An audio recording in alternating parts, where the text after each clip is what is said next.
I was dash last night at 2 a.m. A sleep B slept C sleeping። ይህንን ጥያቄ ለመመለስ ቁልፍ ቃሌ ወዝ ነው። ከወዝ እንዲሁም ከዌር ከአር ከኢዝ ከአም በኋላ መጠቀም ያለብን ቨርብ ፕላስ አይኤንጂ ነው ወይም ጀረንድ ፎርም ማለት ነው። ስለዚህ እዚህ ጋር ከተሰጡን ሶስት አማራጮች ውስጥ በጀረንድ ፎርም ያለው ስሊፒንግ ነው። ስለዚህ I was sleeping last night at 2 a.m. ትክክለኛ መልስ ነው ማለት ነው። ይሄ ፓስ ኮንቲኒየስ ቴንስ ነው ወይም ባለፈ ጊዜ ተሰርቶ ግን ጊዜ የወሰደ አክሽን ነው ማለት ነው። ስለዚህ ባለፈው ምሽት 2 ሰዓት አካባቢ ያው እንቅልፍ ላይ ነበርኩኝ ወይም ተኝቼ ነበረ የሚለው ሚኒንግ ይይዛል ማለት ነው። ሁለተኛው ጥያቄ ሺ ዲድንት ዳሽ የስተርዴይ ይላል። ይሄም ሲምፕል ፓስት ነው። ኤ ስተዲ፣ ቢ ስተዲድ፣ ሲ ስተዲስ ይላል። አሁን እዚህ ጋር ቁልፍ ቃሌ ዲድንት ነው።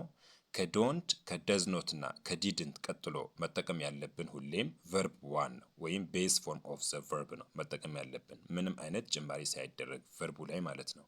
ስለዚህ ከተሰጡት ሶስቱ አማራጮች ቤዝ ቨርብ ኤ ስተዲ ስለሆነ ትክክለኛው መልስ ስተዲ ነው ማለት ነው። ሺ ዲድንት ስተዲ የስተርዴይ ትናንትና አላጠናችም ነበረ የሚል ትርጉም ይኖረዋል። ሶስተኛው ጥያቄ ሂ ሃዝ ዳሽ ቱ ወርክ ይላል። ኤ ጎ፣ ቢ ዌንት፣ ሲ ገን ይላል።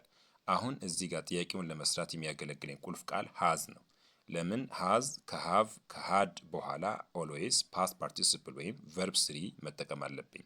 እዚህ ጋር ከተሰጡት ሶስቱ አማራጮች ውስጥ ቨርብ ስሪ ፎርም የተጻፈው ጎን ነው።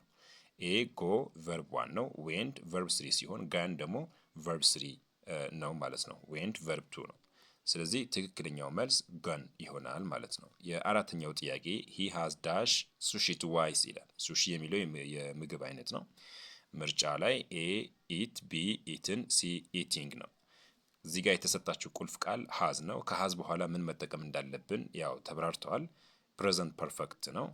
መልሱ ምን እንደሆነ ኮመንት ሴክሽን ላይ እንጠብቃለን። ታንክ ዩ ቬሪ ማች